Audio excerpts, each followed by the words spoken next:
রাঙামাটিতে পাহাড় ধসে বালু মাটি পড়ায় চাষের অযোগ্য হয়ে পড়ছে কৃষি জমি। বালু সরাতে না পারায় আমনের চাষ করা যাচ্ছে না 500 হেক্টর জমিতে। পাহাড় ধসে সবচেয়ে বেশি ক্ষতিগ্রস্ত রাঙামাটি সদর, কাপ্তাই ও কাউখালী উপজেলার এসব জমিতে চাষ না হলে খাদ্য সংকটের আশঙ্কা স্থানীয়দের। এজন্য দ্রুত ব্যবস্থা নেওয়ার দাবি জানিয়েছেন তারা। পাহাড়ি এলাকা রাঙামাটিতে চাষযোগ্য জমি মাত্র 90,000 হেক্টর, যা প্রয়োজনের তুলনায় অনেক কম। এর মধ্যে গেল 13 জন পাহাড় ধসে পড়া বালুমাটি এসে পড়েছে কৃষি জমিতে। দ্রুত বালু সরানোর ব্যবস্থা না থাকায় বিপাকে চাষিরা। কিছু এলাকায় সরানো হলেও বৃষ্টির পানিতে আবারও বালু পড়ছে জমিতে, যার ফলে চাষের অযোগ্য হয়ে পড়েছে প্রায় 500 হেক্টর জমি। বালি একদিকে রাখলে আর একটু বৃষ্টি হলে আবার এক জায়গায় কুড়ে ওই জমির মধ্যে সেটাই পড়ে যায়।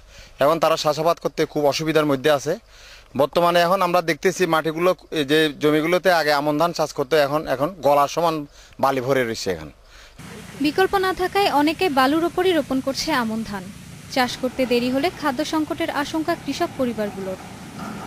আগে তো সব সময় বর্ষা আর শীতকালে দুই খণ্ড চলে।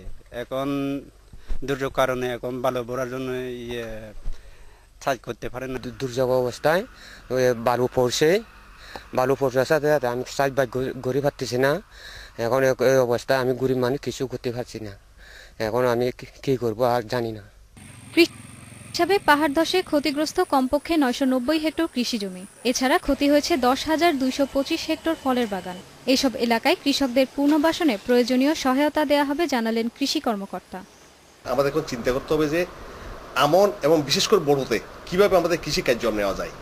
যেহেতু আমরা জেলা পরিষদ নিয়স্ত আছি, আমরা ইতিমধ্যে জেলা পরিষদ প্রস্তাব পাঠিয়েছি যাতে আগামী বড় মৌসুমে ধানের ক্ষেত্রে, বড়োর ক্ষেত্রে এবং বিশেষ করে সবজি ক্ষেত্রে আমাদের এই গরিব কৃষকরা সহায়তা পেতে পারে। এই জন্য পুনর্বাসন কাজে হাতে নেওয়ার জন্য ক্ষতিগ্রস্ত জমিগুলো চাষযোগ্য করা না গেলে রাঙামাটিতে খাদ্য ও সবজির সংকট তীব্র হবে বলছেন স্থানীয়রা। Independent news desk.